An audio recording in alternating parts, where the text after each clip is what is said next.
Bonsoir, bienvenue sur France 3 Picardie. Merci beaucoup de vous joindre à nous. Quoi de neuf depuis, c'est maintenant.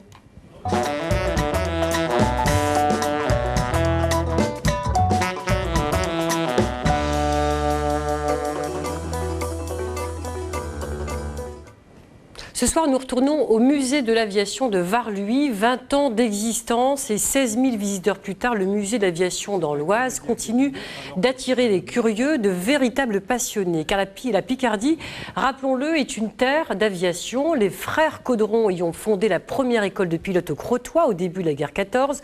Henri Potez était lui basé à Albert, fondateur de ce qui est devenu aujourd'hui l'usine Airbus. Et Émile de Wautine, dans l'Aisne, a construit un avion de chasse utilisé par les Français durant la guerre 40. Alors aviation, que reste-t-il de la mémoire des pionniers?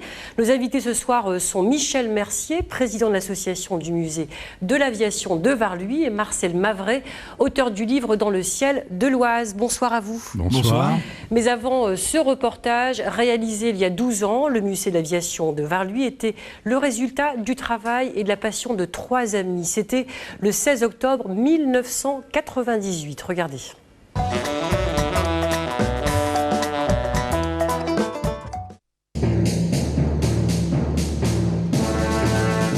Entre le Messerschmitt 208, le Broussard et les morceaux de carlingue, il y a surtout des souvenirs. Ceux qui émanent des 1600 photos d'époque offertes par des vétérans, ceux aussi de 3 copains à la retraite qui, durant la dernière guerre, n'avaient qu'une quinzaine d'années. J'ai même plus une passion, c'est un virus, comme on dit dans l'aviation. Alors j'ai suivi tous les événements aéronautiques de la guerre, depuis 1939, et puis l'exode que j'ai vécu avec mes parents, et puis après l'occupation allemande, les avions allemands qui décollaient pour aller bombarder l'Angleterre, et après les avions alliés qui venaient bombarder les terrains d'aviation dans notre région et qui allaient bien sûr bombarder l'Allemagne. Les retraités ont noué des contacts avec les vétérans de la base de Beauvais. L'un des colonels de l'époque a ainsi inauguré l'une des parties du musée. À long terme, d'autres pièces devraient venir s'ajouter à la collection. Jacques Maillard attend avec impatience l'arrivée d'un Mirage 3 offert par l'armée. Alors Michel Mercier, donc la création du musée a été à l'origine de tout ça. Donc 3 passionnés, on les surnommait les 3J. Alors est-ce que lorsqu'on est pilote, on est naturellement passionné par tout ça? Oui, on est passionné et vraiment, je dirais que lorsque l'on entend un bruit de moteur, lorsqu'on sort pour voir l'avion, vous voyez. Et ça, c'est plus qu'une passion, c'est un virus. Vous voyez, moi j'ai attrapé ce virus, j'avais 5 ans. Et il est bien évident qu'il n'est pas question d'en guérir. Et maintenant, nous avons un outil entre les mains. Il faut le développer, il faut le maintenir, et c'est ce que nous faisons. Alors, on peut le préciser, tous les objets exposés dans votre musée sont des objets qui ont été utilisés durant la Seconde Guerre mondiale. Absolument, absolument. Toutes les pièces sont d'origine. C'est une collection qui a démarré durant la Seconde Guerre mondiale et qui continue encore, puisque récemment, nous avons retrouvé 3 canons de 20 mm de chasseurs allemands. Donc c'était pas plus tard qu'il y a 15 jours.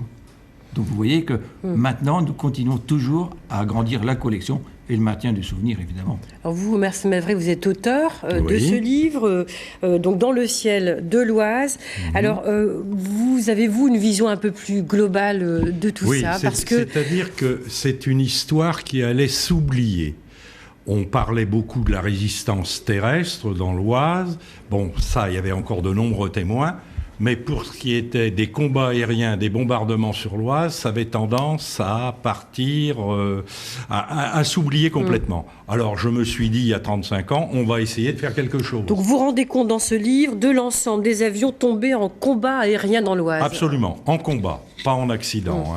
Alors, il se fait qu'on a quand même répertorié plus de 500 avions tombés dans l'Oise.